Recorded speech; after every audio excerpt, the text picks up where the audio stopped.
Good afternoon.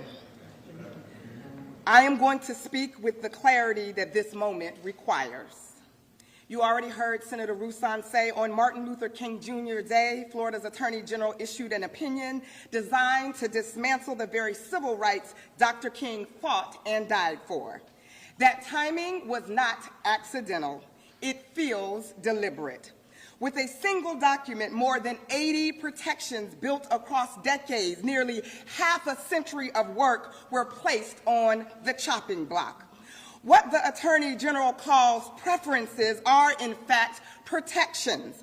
Protections against discrimination that was documented in data, in outcomes, and in lived experiences. These protections didn't appear out of thin air. They were responses to real barriers and real discrimination.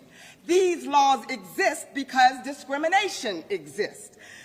So let me get this right. Under the logic of the Attorney General's opinion, we can have disparities, we just can't acknowledge them, and we definitely can't fix them. And just to center this conversation and level set, these actions could potentially bring us back to pre-integration standards. So let me just name a few of those protections now being targeted. The Office of Minority Health, addressing Black maternal and mortality and chronic disease. Minority business enterprise and supplier diversity. Opening contracting doors long slammed shut. Education and workforce pipelines. Building teachers and engineers and physicians, representation on boards and commissions, strengthening democracy through inclusion, and housing and community development programs, confronting disparities in lending, home ownership, and wealth building. Eliminating these is not colorblind, it's history blind. It doesn't make Florida fair, it makes Florida quiet about inequality. And let's be clear about what happens next. Bills have already been filed this session to codify this rollback into Florida law and formalize the Attorney General's opinion. Y'all, we cannot let these bills become law. And we are calling on every member of this legislature to ensure that they do not. Because we cannot claim to honor Dr. King on Monday and dismantle his legacy on Thursday.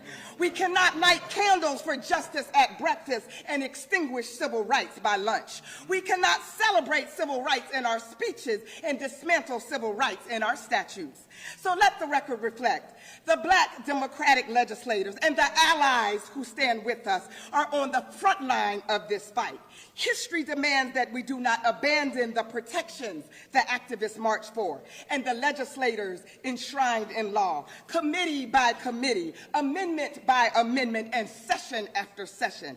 We promise you, Florida, we will hold the line. And let me remind you, a chessboard without black squares is pointless, and so is democracy without intentional Black participation.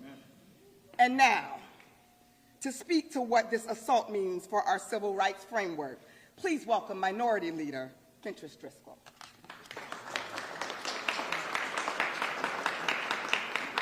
Thank you. Had we been in church, I think we would just pass the collection plate, Senator Bracy Davis. So as was mentioned, I'm Fentrice Driscoll.